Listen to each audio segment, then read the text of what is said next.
We blowing up your city and you might get dropped. We are never quitting, we are never giving up.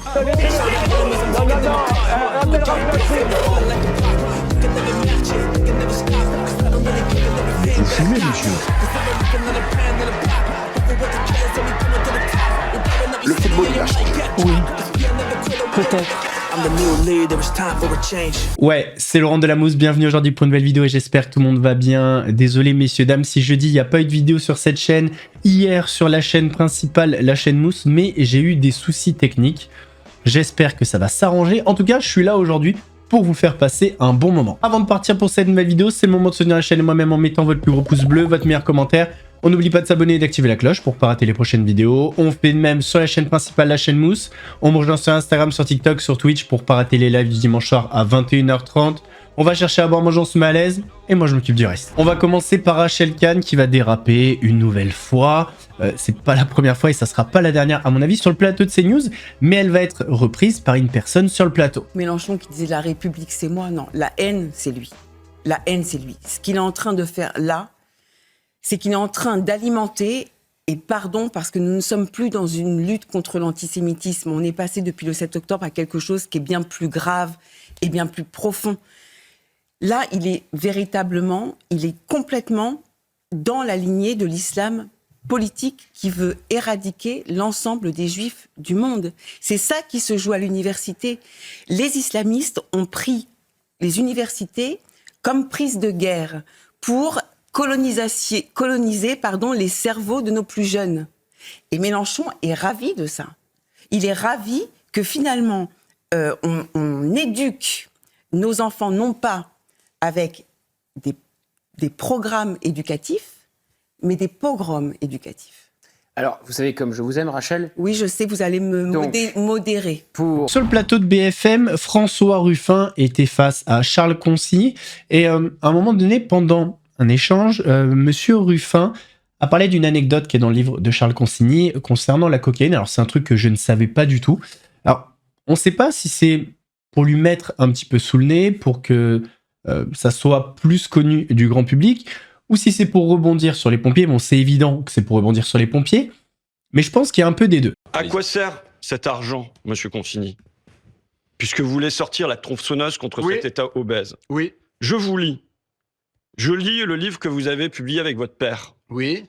Le soleil, l'herbe et une vie à gagner. Dedans, vous vous racontez un bad trip que vous avez fait à cause de la cocaïne. Oui. Et vous dites, voilà, j'ai appelé les pompiers. Le seul fait de les voir m'a apaisé. Et là, vous leur dites, je suis désolé de vous avoir dérangé. Qu'est-ce qu'ils vous répondent? Ils répondent, ne vous inquiétez pas, monsieur, c'est notre travail. Si vous nous avez appelés, c'est que ça n'allait pas. On vous a emmené avec vous, nous, vous soignez. On vous emmène à l'hôpital. Et là, vous dites, je n'ai jamais vu des gens aussi gentils. Ils ne jugeaient pas. Ils avaient été appelés au secours, ils venaient au secours et pas seulement physiquement. Voilà ce que vous voulez découper à la tronçonneuse, monsieur Consigny. Quand on lit ces pages, parce que je vous lis, vous voyez, on voit qu'il y a quelque chose de beaucoup mieux que ce que vous présentez sur les plateaux télé. Là, vous avez vos failles, vous avez vos fêlures, vous les présentez. Eh bien, les gens, ils ont leurs failles et ils ont leurs fêlures. Et heureusement, on a la société aussi parfois pour les penser. Au procès des viols de Mazan, au procès Pélico, il y a une femme qui avait pas mal fait réagir sur les réseaux sociaux. Dans les médias en général, c'est l'avocate de deux des accusés. Depuis, elle a été convoquée devant le conseil de discipline. Elle a comparu pour ses publications Instagram pendant le procès, jugées inappropriées. Alors, je sors du procès Pélico. On a diffusé des photos de madame qui sont effectivement dans des positions qui posaient problème, puisque depuis quelques jours, elle nous expliquait que jamais elle avait participé à quoi que ce soit. Les avocats peuvent-ils tout dire au nom de la liberté d'expression? Pour la justice, la réponse n'est pas si évidente. La preuve, une avocate est passée aujourd'hui devant la cour d'appel de Nîmes pour, je cite, manquement à la modération et à la délicatesse. Et cette avocate, je l'ai souvent croisée pendant le procès des viols de Mazan. Je vous la présente, Nadia El Bouroumi, 46 ans, avocate au barreau d'Avignon. Particularité, elle est très active sur Insta où elle partage sa vie avec ses 73 000 abonnés. Hello, je suis Nadia El Bouroumi et je suis avocat.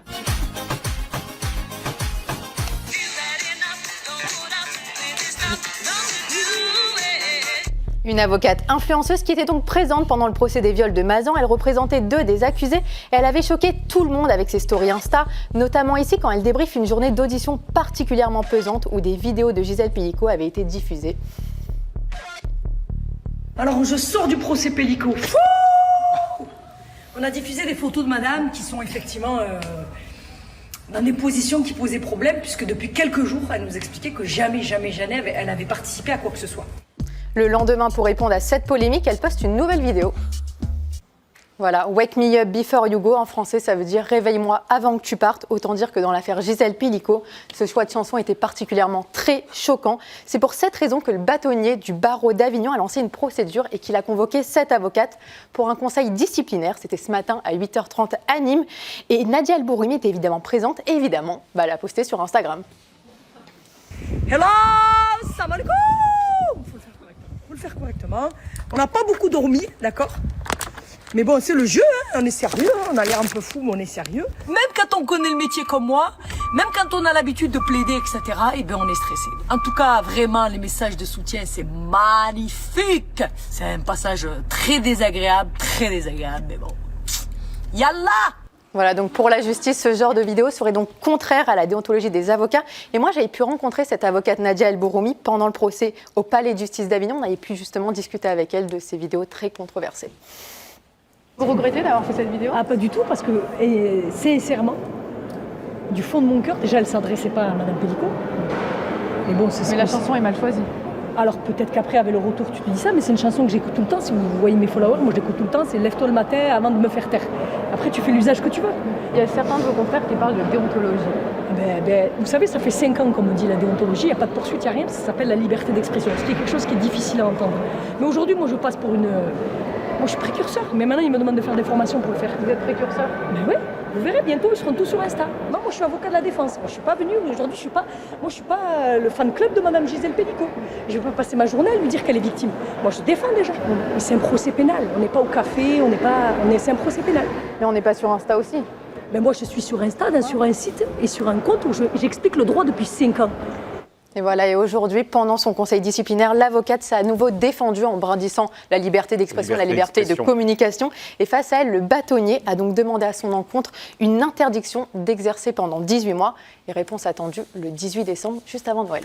Et parlons maintenant influenceuse. Ça faisait longtemps qu'on n'avait pas eu de nouvelles de Maëva Guénam. Elle se fait un petit peu tacler en ce moment parce qu'elle a décidé de sortir une collection pour Noël. Voilà, et elle va donner ses explications. Business, voilà. Pour moi, Noël, c'est une fête commerciale.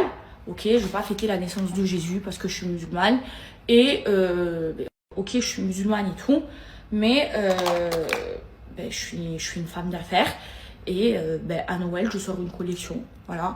Je suis pas les clients de Snam, c'est pas que des musulmanes. Il y a des chrétiennes qui achètent, il y a des gens de toute religion. Et c'est vraiment à but commercial, quoi. Donc commencez pas à attraper ma veste. Je fais ce que je veux. Donc là, pour la collection de Noël. Donc pour la collection de Noël, on va sortir 2 nouvelles brumes dans un coffret magnifique, trop beau, avec un cadeau. Donc ce sera pas pour maintenant. Voilà, comme ça vous pouvez le mettre sous votre sapin pour celles et ceux qui mettent le sapin. Je vous en avais parlé, il y a un complément d'enquête qui est sorti sur la méthode CNews et à l'intérieur de ça, on a parlé de qui? De quelqu'un qu'on connaît assez bien sur la chaîne maintenant, Jean-Marc Morandini. Et justement, on a le témoignage d'un des accusateurs de Jean-Marc Morandini, Axel. Il me parle un peu d'une série qu'il souhaite mettre en place, si j'ai l'habitude de la nudité, si ça me dérange, comment je me douche, tout ça, tous ces sujets un peu hyper intimes pour quelqu'un de 15 ans. Et à un moment, il me demande comme un défi pour lui, de lui envoyer une photo de moi nu.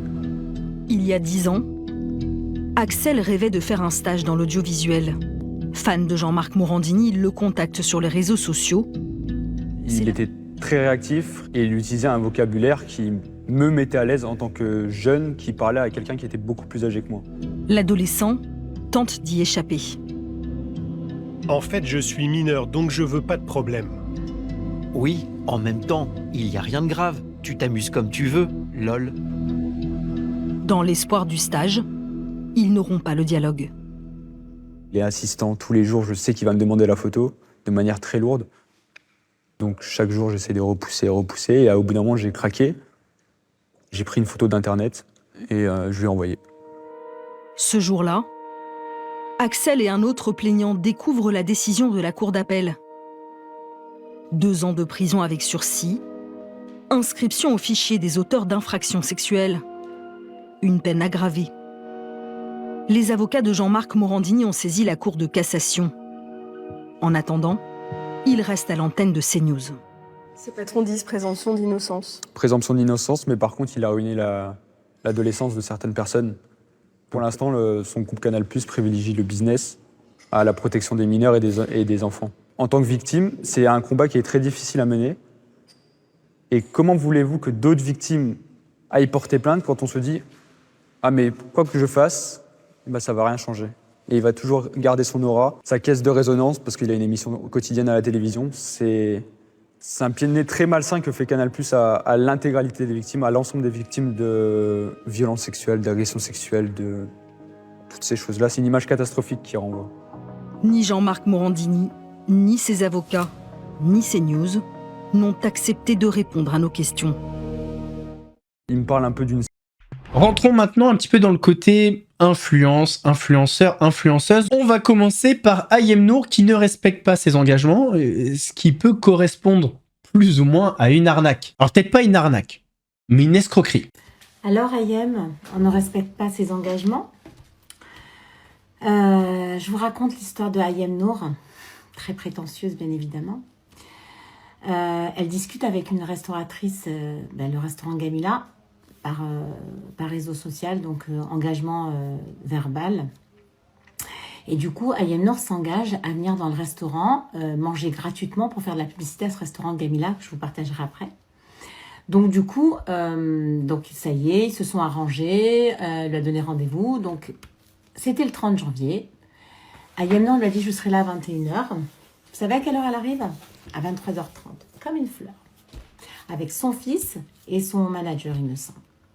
Donc la restauratrice leur a mis tous les plats. Mais quand je vous dis tous les plats, donc ils sont arrivés en retard, donc elle a dû garder le personnel jusqu'à 1h du matin. Donc elle lui a mis tous les plats. Hein. Vous pouvez imaginer, le petit voulait manger du couscous, donc elle leur a mis tous les plats, la restauratrice. Par-dessus le marché, Ayem Nour lui dit écoute, puisqu'il y a trop à manger, je vous ramène chez moi. Et est-ce que tu peux me donner des cornes de gazelle pour ma maman? Donc elle lui donne des cornes de gazelle. Ayem Nour s'en va. Vous avez vu, on est au mois de novembre, ça s'est passé en janvier. Elle l'a relancé à plusieurs reprises, la restauratrice Gamila, en lui disant, s'il te plaît, Ayem Nour, quand est-ce que tu vas publier des vidéos? Quand est-ce que tu vas me faire de la pub? Oui, t'inquiète, je t'ai pas oublié, je vais le faire, je vais le faire. Jusqu'au jour, au mois de septembre, elle lui dit, je fais ce que je peux, je mettrai les vidéos quand je veux, il faut pas me mettre la pression. Mais si tu as bien mangé, tu as bien ramené à la maison, hein, tu as bien donné à ta mère les cornes de gazelle, tu t'es engagé à faire de la publicité à cette restauratrice, ça fait 8 mois, les photos et les vidéos, elles sont où? Elle t'a pas demandé la charité, elle t'a juste demandé de faire une collaboration en échangeant un repas gratuit, tu lui fais de la publicité. Alors ce que je vais vous donner comme conseil, les restaurateurs, ne passez plus par les influenceurs, surtout comme Ayem Nour. Faites vos vidéos vous-même ou partagez. Ça va très vite sur cette plateforme. Donc Ayem Nour, j'espère que tu vas respecter tes engagements et partager. Et faire de la publicité de cette pauvre restauratrice qui travaille du matin au soir, qui a dû payer ses salariés jusqu'à 1h du matin parce que madame est arrivée avec 2h30 de retard. Donc quand on s'engage dans quoi que ce soit, on respecte ses engagements. Et ça s'appelle l'honneur, ma chère Ayem. Voilà, donc je vous mets le nom du restaurant. N'hésitez pas à aller manger, c'est super bon.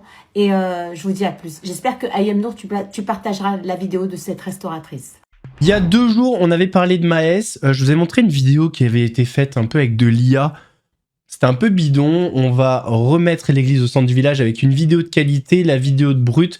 Voici ce qui s'est passé pour Maës, un petit peu plus précisément, et ce qu'il attend par la suite. Le rappeur Maës condamné à 7 ans de prison au Maroc, on vous en dit plus. Alors selon la presse marocaine, Maës comparaissait ce 25 novembre 2025 devant la chambre criminelle de la cour d'appel de Tanger. La justice reproche au rappeur d'avoir commandité à un gang et à un tueur à gages l'assassinat d'un rival à Marrakech, car ce rival aurait tenté d'agresser Maës à Tanger. La tentative d'assassinat aurait échoué. Les avocats de Maës ont nié toutes ces accusations, qualifiant le dossier de vide et soutenant que aucun élément ne liait leur client assassinats aux personnes arrêtées. Au début de l'année 2025, le rappeur a tout de même été interpellé par les autorités marocaines et placé en détention préventive. Et cette semaine, la justice marocaine a rendu une décision. Maes Walid Georgé, de son vrai nom, a été reconnu coupable de constitution d'une bande criminelle, tentative d'enlèvement et de séquestration, incitation à commettre des crimes et délits. La justice l'a condamné à 7 ans de prison ferme. On précise que le rappeur franco-marocain n'était pas le seul à être jugé. 10 autres personnes comparaissaient devant la chambre criminelle de la cour d'appel de Tanger. Seul un prévenu, considéré comme la tête de la bande, a reçu une peine plus lourde que Maes, 10 ans de réclusion. 5 autres personnes ont été condamnées à des peines allant de 5 à 7 ans de prison ferme et les 4 prévenus restants ont écopé de sursis. On rappelle qu'en 2024, Maes avait déjà été condamné à 10 mois de prison par la justice française pour une affaire distincte. L'artiste accusé d'avoir frappé un homme à Paris en 2018 avait été jugé pour violence en réunion. Mais Maes, qui vivait alors à Dubaï depuis plusieurs années, n'est pas venu au procès et ne s'est jamais rendu à la justice française, qui a donc émis un mandat d'arrêt international contre le rappeur. Selon plusieurs journalistes spécialisés, l'artiste s'était réfugié aux Émirats Arabes Unis dans une résidence luxueuse, ultra sécurisée, par crainte de représailles en France, son manager ayant notamment été tué par balle en 2022. Dans ce livre enquête, on apprend que Maes aurait commandité des assassinats en région parisienne pour régler ses comptes avec ses ennemis. Walid Georgé a finalement quitté Dubaï en janvier 2025, quelques jours avant la visite aux Émirats Arabes Unis du ministre de la Justice français Gérald Darmanin. Selon Le Monde, le garde des Sceaux prévoyait de remettre aux autorités locales une liste de ressortissants français à extrader dans laquelle figurait Maes. C'est donc à ce moment-là que l'artiste est venu vivre au Maroc, un pays qui, en théorie, n'extrade pas ses ressortissants. Dylan est de retour dans l'humanitaire et il vient de poser ses valises en Ouganda où il est arrivé, d'après lui, avec ses équipes. J'ai un gros doute sur ses équipes. Voici un petit florilège, une petite compilation des vidéos qu'il a postées sur ses différents réseaux sociaux. Il y a un moment donné où on a quand même un indice sur le fait que ce soit ses équipes ou pas.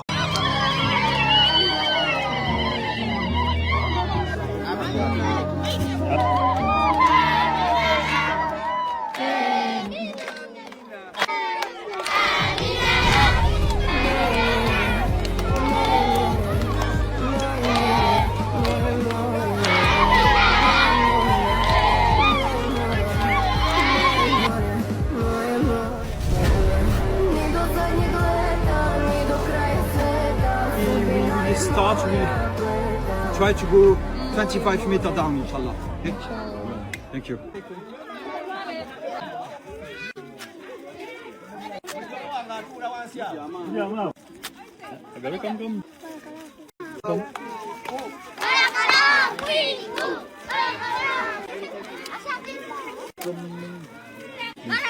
I can help you. Oh.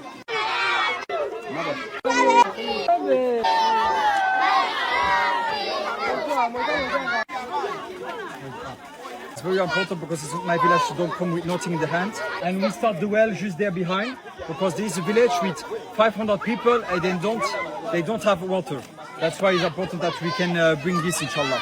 qu'Allah help us and thank you for your support. Aujourd'hui, on a fait ce puits-là, c'est pour que tout le monde soit témoin que ce puits-là a été financé par Malia. Elle l'a fait pour son papa qui est décédé. Son papa s'appelle Malek Ahmed Farouk. Et ce papa qui est décédé, grâce à sa fille, il va pouvoir bénéficier d'un puits. Et on va faire des invocations pour que Allah accepte ce puits, cette donation, pour tous ses enfants. Et que ça permette au papa, ainsi qu'à toute sa famille, de rentrer au paradis, Inch'Allah. Amin. Amin. Allah accepte ton puits. Ça permette à ton papa ainsi que toute ta famille de rentrer au paradis. Amin. Que Allah fasse en sorte que dans ce puits il y ait de l'eau. Que toutes ces familles puissent être en bonne santé. Qu'Allah permette à toutes les personnes dans le besoin d'avoir de l'aide et d'avoir de la nutrition ainsi que de l'eau. Qu'Allah permette à toutes ces familles d'avoir la santé.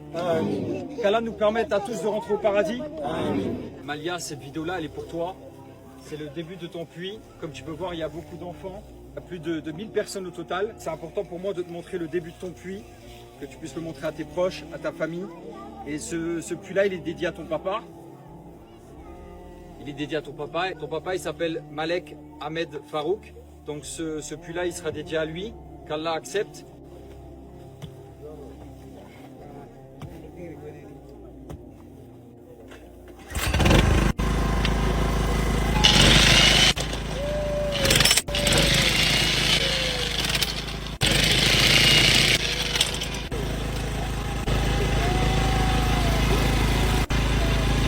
à toi pour ta sadaka, que ça puisse permettre à ton papa d'aller au paradis ainsi qu'à toute ta famille. Salam alaikum à tous. Pour la distribution aujourd'hui des Corans, il y a 200 Corans. Donc aujourd'hui, en ce vendredi saint, on va les distribuer aux enfants. Il y a Sabrina qui a financé 24 Corans. Partagez cette vidéo pour que tout le monde soit témoin. Il y a Leila qui a financé 20 Corans. Et il y a Nimatullah, elle a financé 10 Corans. Donc très content parce qu'on a le reste de ma communauté, ils ont mis les Corans, ils ont financé les Corans pour les enfants. Donc alhamdoulilah, on a les 200 Corans et aussi on a commandé 200 livres pour que les enfants puissent apprendre l'arabe. Là il y a l'alphabet en arabe, vous voyez. Donc ils vont pouvoir apprendre l'alphabet et lire le Coran, Inch'Allah. On va les distribuer ça après au village, Inch'Allah.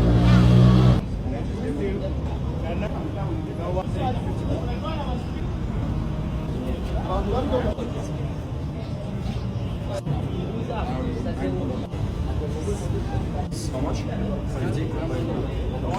There is 40. It's correct. Thank you for your help. Thank you to everyone for your sadaqah and qu'Allah accept. C'est ça. Il y a pas bruit d'argent. Le petit bois. Ouah, je suis désolé, mais je suis tellement gêné. Alors déjà, le marteau-piqueur, la scène était quand même pas mal. Il est vite passé à l'appel, bon bref. Mais là, le fait de filmer le paiement, les billets, etc., je suis tellement gêné. Et il y a un indice d'ailleurs, on va refaire un focus dessus. Là. Al-Kauter Relief Organization. Alors ça a l'air d'être bien évidemment une organisation caritative qui n'appartient pas à Dylan Thierry. Je comprends pas pourquoi il dit avec mes équipes. En fait, c'est comme ses premiers voyages quand il était allé au Sénégal, Maroc. Bon, il a fait la même chose en Turquie. Il est venu se greffer tout simplement à des actions. Alors en soi, c'est bien, mais c'est toujours le discours qui est gênant avec Dylan. Mes équipes, non, c'est pas tes équipes. Voilà, faut arrêter avec ça. Messieurs, dames, on arrive à la fin de cette vidéo. J'espère qu'elle vous a plu. Si c'est le cas, votre plus gros pouce bleu, votre meilleur commentaire. N'oubliez pas de s'abonner et d'activer la cloche pour pas rater les prochaines vidéos. On fait le même sur la chaîne principale, la chaîne Mousse.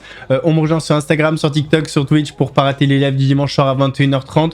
Nous, on se donne rendez-vous demain pour une nouvelle vidéo d'actu. En attendant, prenez soin de vous. Laurent de la Mousse vous salue.